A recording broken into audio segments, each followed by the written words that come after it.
संपूर्ण महाराष्ट्रामध्ये निवडणुकींचे वारे आता वाहत आहेत, आपण पाहत आहोत. त्यातूनच कोकणातील जे राजकारण आहे आपल्यासमोर प्रत्येक वेळेस आलेलं आहे आणि सावंतवाडीतून खास करून प्राध्यापक श्रीधर पेडणेकर या ठिकाणी आपल्यासमोर उपस्थित आहेत. त्यांनी सुद्धा कोकणातील काही विषय, खास करून सावंतवाडीतील काही विषय मांडलेले आहेत. आपण त्यांच्याकडून जाणून घेऊयात की नक्की त्यांची काय आजचे मुद्दे आहेत, काय विषय आहे. काय सांगाल सर, आज तुम्ही या ठिकाणी कॉन्फरन्स घेतलेली आहे, काय विषय आहे, काय प्रश्न आहेत शेतकऱ्यांचे आणि कशा पद्धतीने जे तुम्ही नाव घेतलेलं आहे ज्या व्यक्तीचं, काय तुमच्याकडे त्याची माहिती आहे? माहिती म्हणजे या व्यक्तीसोबत 2018ला मी कनेक्ट झालो आणि 2018 पासून 2023 जवळपास 5 वर्ष माझ्या कंपनीकडे यांची कामं असायची. माझी कंपनी सर्व्हिंगमध्ये छोटी कंपनी आहे, सर्व्हिंगमध्ये आम्ही कामं करतो. मात्र काम करत असताना काही गोष्टी आमच्या निदर्शनास आले की काहीतरी कुठेतरी चुकीचं चाललंय. हे गेल्या वर्षी आम्हाला क्लिक झालं. त्या व्यक्तीने माझं पण एक बिल थकीत केलं होतं आणि माझ्यावर एक मेडिकल इमर्जन्सी असताना, एप्रिलची गोष्ट आहे ह्या वर्षीच, ते त्यांनी थकीत बिल त्यावेळी मागितल्यानंतर दिलं नाही. तर एक होतं की हा व्यक्ती नक्की करतो तरी काय, एवढे जर पैसे याच्याकडे आहेत, लोकांना सांगतो मी एवढे करोडोचे व्यवहार करतो, एवढ्या गोष्टी करतो, मग हा सर्वसामान्य एका बिल देऊ शकत नाही जे तुटपुंजी छोटंसं बिल आहे. मग त्या गोष्टी तिथूनच आमचा एक अभ्यास सुरू झाला की हा व्यक्ती नक्की करतोय काय, यावर लक्ष ठेवून होतो आम्ही. तर याने बरेच कंपन्यांचा रेफरन्स समोर आला, ज्याच्यामध्ये विश्वसमुद्रा कंपनी असेल, यांच्यासोबत एक चांगला व्यवहार झाला होता मोठा. नागार्जुन जे ऍक्टर आहेत त्यांचा एक ग्रुप आहे, नागार्जुन ग्रुप सोबत त्यांनी व्यवहार केले होते. आणि अशा अनेक कंपनी, एक 10 कंपन्या आहेत मोठ्या कंपन्या, त्याच्यामध्ये कपिल देव आपले क्रिकेटर आहेत, तर कपिल देवना तो भेटला होता, त्यांच्यासोबत पण व्यवहार करणार असता. अशा अनेक कंपन्यांसोबत त्यांचे व्यवहार झालेले आहेत. एरोस कॉर्पोरेट हाऊस दिल्ली, त्याचे सूत म्हणून जे डायरेक्टर आहेत त्यांना पण तो भेटला होता, ते पण आले होते सिंधुदुर्गात. इव्हन नागार्जुन पण सिंधुदुर्गात येऊन गेले सावंतवाडी ह्या पट्ट्यामध्ये. तर ह्यांना मी जमिनी देतो आणि तुम्हाला मी सिंधुदुर्गात जी मोक्याची जमीन देऊ शकतो, 150-200 एकर जमीन तुम्हाला मी तुमच्या प्रोजेक्टसाठी देऊ शकतो, तुम्ही कोणताही प्रोजेक्ट उभा करू शकता, अशी त्यांना आश्वासन देऊन कंपन्यांकडून करोडो रुपये त्यांनी घेतलेले आहेत. त्या संदर्भातले जे एमओयू आहेत कंपनी आणि त्याच्यासोबत झालेले, त्या एमओयूच्या आम्हाला एक आमच्या माध्यमातून जे आमची काही माहिती आम्हाला मिळालेली आहे त्यामध्ये त्यांनी करोडोचे व्यवहार झालेले आहेत, त्यांच्यासोबत पैसे घेतले. मात्र शेतकऱ्यांना 5 लाख 10 लाख असा रेट दिलेला आहे. म्हणजे एक रेट हा शेतकऱ्यांना कमी रेट देतोय, मात्र कंपन्यांकडून करोड रुपये घेतोय तो. आता हा जो व्यवहार शेतकऱ्यांचा जो जमिनींचा झालेला आहे, हा कागदोपत्री झालेला आहे व्यवस्थित की असं? त्यात पण अनेक गोष्टी आहेत. आता माझ्याकडे किती, आता जर बघितलं तर एक मी पेज समोर ठेवलं होतं, दाखवलं होतं की तळेकरवाडीमध्ये एका व्यक्तीसोबत, गृहस्थासोबत झालेला व्यवहार आहे. त्या व्यवहारामध्ये त्यांनी तर फक्त सांगितलं की जमीन घ्यायची आहे. वृद्ध व्यक्ती होती आणि ती वृद्ध व्यक्ती तिसऱ्याला जमीन विकणार असं समजल्यानंतर विकास परब या त्याच्या भावाला समोर करून त्याने त्या ठिकाणी चुकीचे गैरव्यवहार केले. त्या संदर्भात पेपरला बातमी आली. 22 सप्टेंबरला तरुण भारतने ती बातमी देखील प्रकाशित केली की अशा प्रकारचे गैरव्यवहार झालेले आहेत. वकिलांनी त्यांच्या नोटीसमध्ये ते जाहीर केलं होतं की नोटीस पण टाकली की हे जे व्यवहार झालेले आहेत तर हे व्यवहार लिगल नाही आहेत. आता हा एक ते तुम्ही पेपर बघू शकता, त्यामध्ये बातमी त्याने क्लिअर कट लावलेली आहे वकिलांनी, आणि क्लिअर म्हटलेलं आहे की हा गैरव्यवहार झालेला आहे, चुकीच्या पद्धतीने जमीन नावावर केलेली आहे. त्या व्यक्तीने साईनच दिली नाही, साईन न देता त्याने जमीन नावावर केली. म्हणजे विचार करा. आणि विकास परब या व्यक्तीचं नाव पण सातबारावर चढलेलं आहे. तर याची विक्री होऊ नये, हे झालेले प्रकार जो आहे हा चुकीचा आहे, अशा प्रकारची ही नोटीस सांगते. म्हणजे या माध्यमातून विचार करा, हा व्यक्तीने किती लेवलपर्यंत जाऊन चुकीचे व्यवहार कुठे कुठे केले असतील. हा जर एक व्यवहार आहे समोर आपल्या, असे काही एमओयूज केले ज्याच्यामध्ये शेतकऱ्यांना किंमत सांगितलेली आहे ती खूप कमी आहे, मात्र कंपनीकडून वेगळीच अमाऊंट घेतलेली आहे, असा देखील प्रकार आहे. आणि बऱ्याचशा कंपन्यांना पण आम्ही कनेक्ट झालेलो आहोत. त्या कंपन्यांकडून आम्हाला माहिती मिळते की या व्यक्तीने आम्हाला असं सांगून एवढे पैसे घेतलेले आहेत म्हणून, लेकिन पण ग्राउंडवर गेलो तर काहीच त्याचा दिसत नाहीये. ग्राउंडवर चुकीचं आहे. ग्राउंडवर एका सातबारामध्ये जर 10 लोक असतील तर 2 लोकांचीच त्यांनी व्यवहार केलेला आहे. 8 लोकांचं काय, म्हणजे सातबारा पण क्लिअर नाही, तिथे पण फसवणूक झालेली आहे. या फ्रॉडमध्ये असे किती शेतकऱ्यांची प्रकरणं समोर आलेली आहेत आणि कधीपासून हा जो फ्रॉड आहे चालू आहे? जवळपास हा व्यक्ती 5-6-7 वर्षापासून रिअल इस्टेटमध्ये काम करतोय. त्याचा व्यवसाय जर विचारला तर हा एकच व्यवसाय आहे, फक्त लँड जो आहे रिअल इस्टेटमध्ये. आणि शेतकरी जे आहेत ते आपल्याकडे एक 10 ते 12 शेतकरी असे आहेत ज्यांच्यासोबत फ्रॉड झाल्याचे पेपर्स आपल्याला मिळालेले आहेत. ज्या काही गोष्टी आहेत त्या आपल्या समोर आल्या, त्यातला हा एक पेपर तळेकरवाडीचा. असे असून 10 शेतकरी आपल्यासोबत आहे. जर गरज पडल्यास, आपण पुढे भविष्यात जर काही प्रश्न उद्भवल्यास, आम्ही त्यांचे स्टेटमेंट जे रेकॉर्डेड आहे ते देऊ आम्ही समोर मीडियामध्ये.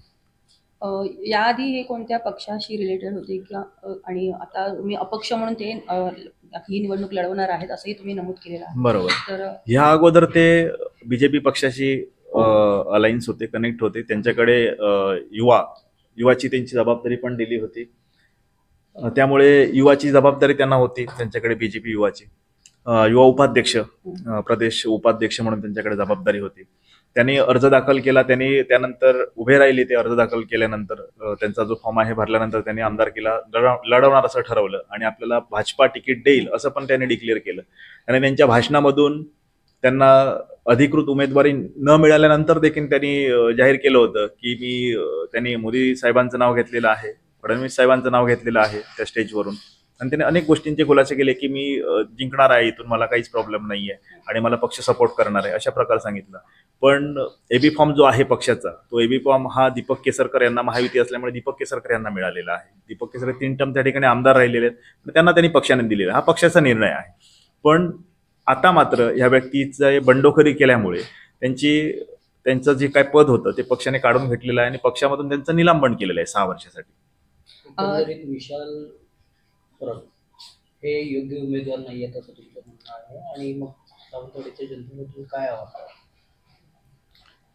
सावंतवाडीच्या जनतेला मी आवाहन करू इच्छितो की विशाल परब ही योग्य उमेदवार नाही आहेत. त्यामुळे जनतेने विचार करायचा आहे की असा उमेदवार जर भविष्यात आपल्यासोबत आला किंवा असा निवडून आला तर भविष्यात खूप मोठा प्रॉब्लेम होऊ शकतो. कारण ह्या गावांमध्ये फक्त एक 10-12 गाव असतील ज्याच्यामध्ये मेजर डील्स झालेले आहेत, चुकीच्या पद्धतीने व्यवहार झालेले आहेत. भविष्यात सावंतवाडीमध्ये असणाऱ्या इतर गावांमध्ये पण असे प्रकार होतील, जमिनी घेतल्या जातील, पैसे मिळणार नाहीयेत. अनेक कंपन्या तर निघून गेलेल्या आहेत, अनेक कंपन्यांचे पैसे घेतले ते अद्याप दिले नाहीत, पण त्या कंपन्यांनी काही गोष्टी समोर नाही आणल्यात. कदाचित त्या कंपन्यांनी पण तशी स्टेप घेतली पाहिजे होती. जे काय घडले ते प्रकार सांगा, जेणेकरून जनतेच्या समोर येईल, त्या पद्धतीत त्यांनी कंप्लेंट पण करणं गरजेचं आहे. त्यामुळे सावंतवाडीच्या जनतेला मी आवाहन करतो इथून की सावंतवाडीच्या जनतेने योग्य उमेदवाराचा विचार करावा. असा लुटणारा जनतेमधून आपल्याला उमेदवार नको, ज्याने जनतेची लूट होईल. भविष्यात डेव्हलपमेंटची जी काय लोकांना सहानुभूतीपूर्वक ज्या गोष्टी करतोय, स्टंटबाजी करतोय आणि आश्वासनं फक्त देतोय की मी असं करेन, ही कुठची गोष्ट होणार नाहीये आणि ही काळ्या दगडावरची पांढरी रेग आहे असं मी तुम्हाला म्हणेन. विशाल परब हा स्थानीय आहे कोकणातला. बरोबर. जेव्हा तो जमिनी विकत घेत होता शेतकऱ्यांकडून, जमिनी विकत घेताना एखाद्या व्यक्तीला एक लिमिट असतं, किती जमीन विकत घेणार, किती व्यक्तींकडून जमीन विकत घेणार. बरोबर. मग असं काही लिमिटेशन कधी लक्षात आलं नाही का लोकांच्या की हा व्यक्ती इतक्या जमिनी विकत घेत आहे तर तो कोणत्या जोरावर आणि त्याच्याकडून इतका पैसा कुठून आलेला आहे आणि तो किती लिमिट आहे जमीन विकत घेण्याचं? सरकारी नियम काय आहे जमीन विकत घेण्यावर? जमीन किती एकर जमीन विकत एक व्यक्ती 50 एकर पर्यंत जमीन घेऊ शकतो, पण तो स्वतःच्या नावावर 50 एकर घेऊ शकतो. आता मी हे जे प्रकरण तुम्हाला दाखवलंय, विकास प्रभाकर परब हाच त्याचा सक्का भाऊ, त्याच्या नावावर त्याने विकत ती जमीन घेतलेली आहे. म्हणजे हा स्वतःच्या नावावर जमीन विकत घेत नाही, हा दुसऱ्यांच्या नावावर घेतो. आता माझ्याकडे अजून एक पेपर आहे, हा मी तुम्हाला पेपर दाखवतो. ह्यामध्ये जर तुम्ही बघितला तर कुल अत्यारपत्र हे बनवलेलं आहे आणि याच्यामध्ये कुल अत्यारपत्रामध्ये साई भोई नावाचा व्यक्ती आहे. या साई भोईच्या नावावर ह्याने जमीन विकत घेतलेली आहे. म्हणजे ही जी जमीन आहे ती साई भोई, हे जे कुलत्तर बनलेले आहेत, पेपर माझ्या हातात आहे ते बघा. या पेपरमध्ये क्लिअर कट मेन्शन आहे की ही जमीन त्याने खरेदी केली, पण साई भोई हा त्याच्या स्टाफ मेंबर आहे, त्याच्या नावावर त्यांनी ही जमीन घेतलेली आहे. म्हणजे अशा जमिनी स्वतः न घेता दुसऱ्यांच्या पण नावावर विकत घेतोय, स्वतःच्या भावाच्या नावावर त्यांनी विकत घेतलेली आहेत. म्हणजे ह्या ठिकाणी चुकीच्या अशा पद्धतीने व्यवहार चालत आहे. जे जमिनी विकत घेतात त्यांची नावं 7, 12, 8 आणि पेपरला जाते. हा त्यांची नावं जात आहेत, ज्यांच्या नावावर तो घेतोय त्यांची जात आहेत आणि ज्यांनी घेतलेले त्यांची पण जात आहेत. पण काही ठिकाणी जे अपराधपर आहेत त्यांचं काहीच जात नाहीयेत. काही ठिकाणी अपराधपर अशी झालेली आहे ज्यांची नावच नाही गेली आहेत. म्हणजे फक्त ऑन पेपर तुम्हाला अग्रीमेंट दिसते बनलेली, पण 7-12 मध्ये अपडेट झालेला नाहीये, फेरफारमध्ये अपडेट झालेले नाहीयेत. अशा पण काही गोष्टी आहेत. शेवटचा एक प्रश्न नाहीये म्हणता येणार. विशाल परब हा स्थानीयच आहे, म्हणजे आपल्या घरचाच व्यक्ती झाला म्हणायला गेलं तर. मग कोकणाचा विकास थांबवण्यामागे किंवा कोकणाच्या गोष्टींमध्ये जे काही आता अडथळे निर्माण होत आहेत गोष्टींमध्ये किंवा आपल्याच लोकांची जी फसवणूक केली जात आहे, तर आपलीच लोक आपली फसवणूक करत आहेत असं कुठेतरी चिन्ह आपल्याला दिसतंय का? किंवा आपण आपल्या कोकणातल्या लोकांना हेच आपण चिन्ह दाखवतोय का, असं काही वाटतंय का तुम्हाला? मला एक वाटतं कोकणाची आपले जोड अशाच पद्धतीचं हे झालेलं आहे. कारण मी कधीही वैयक्तिक टीका कोणावर करत नाही. मी गेली 10 वर्ष विद्यार्थी चळवळीमध्ये आहे आणि मी मुंबई विद्यापीठामध्ये माझं मोमेंट असेल, काम असेल, बरीचशी आंदोलनं, जवळपास 50-60च्या वर मी आंदोलनं उपोषण केलेली आहेत. मी एक ॲक्टिव्हिस्ट म्हणून पण बऱ्याचशा गोष्टी समोर आणलेल्या आहेत. मला वैयक्तिक टीका करायला आवडत नाही, पण आणि ही चुकीची पण आहे. पण एखादा व्यक्ती जर अतिच जास्त करत असेल, ज्याने जनतेचं जर नुकसान होत असेल, तर मला वाटतं आर्टिकल 19 प्रमाणे मला जो दिलेला अधिकार आहे, तो माझा मी अधिकार वापरून त्या गोष्टी जनतेसमोर मला आणणं भाग आहे. कारण मी एक शिक्षित आहे, एक संशोधक आहे, मी एक शिक्षण संस्थेचा भाग आहे. मग एवढ्या गोष्टी असताना मला ही गोष्टी बोलणं गरजेचं आहे. आणि सगळ्यात महत्त्वाची गोष्ट, विशाल परब जे आमदारकी लढवतात, हे सरपंच कधी होते का? त्यांनी जिल्हा परिषद लढवली का? मध्यंतरीच राणेसाहेबांनी त्यांचा एक भाषणात उल्लेख केला, ह्यांनी नळपाणी योजनेचं तरी काम केलंय का? म्हणजे ज्या व्यक्तीने एक क्षुल्लक छोटं काम पण नाही केलंय आणि जो स्वतः आमदार व्हायची स्वप्न बघतोय, ज्याला टुमारो आणि यस्टरडेचं स्पेलिंग विचारलं तर येत नाही, त्याला त्याचा अर्थ कळत नाही का? त्यानंतर जो कॅलिफोर्निया म्हणतोय, मी काय करणार आहे, सावंतवाडीचा कॅलिफोर्निया करणार, आम्हाला आमचा सिंधुदुर्गासारखाच राहू दे, आम्हाला कॅलिफोर्निया नको. मग जो कॅलिफोर्निया म्हणतोय त्याला कॅलिफोर्नियाचं स्पेलिंग तरी येतंय का? मी याच्या माध्यमातून तुम्हाला अजून एक सांगू इच्छितो, जर ही मी सगळी प्रेस कॉन्फरन्स आजची झाली, या सगळ्या गोष्टी ज्या समोर आणल्या, भविष्यात हा पण आता 2-4 दिवसांनी प्रेस कॉन्फरन्स घेईल, या गोष्टी मांडेल की मी सांगितलेल्या गोष्टी या खोट्या आहेत, मी खरं सांगतो, तर मी इथनं त्यांना खुलं आवाहन करतो, विशाल परब यांना.